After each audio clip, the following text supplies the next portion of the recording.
খাস কলকাতার বুকেই রয়েছে 1960 সালে নির্মিত দক্ষিণ ভারতীয় শ্রী বৈকুণ্ঠদেবের অতি সুন্দর একটি মন্দির।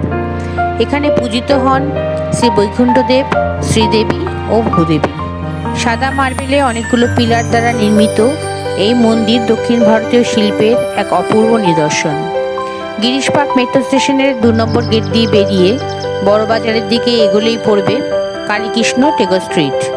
1 নম্বর কালীকৃষ্ণ টেগোর স্ট্রিটে পৌঁছলেই দেখা যাবে অতি সুন্দর ও প্রাচীন মা কালী ও হনুমানজির মন্দির। তার থেকে কয়েক পা আগে 12 নম্বর কালীকৃষ্ণ টেগোর স্ট্রিট, যেখানে এই সাউথ ইন্ডিয়ান মন্দিরটি অবস্থিত। প্রতিদিন সকাল 5:30 থেকে 11টা আর বিকেল 4:30 থেকে 8:30 এই মন্দির খোলা থাকে।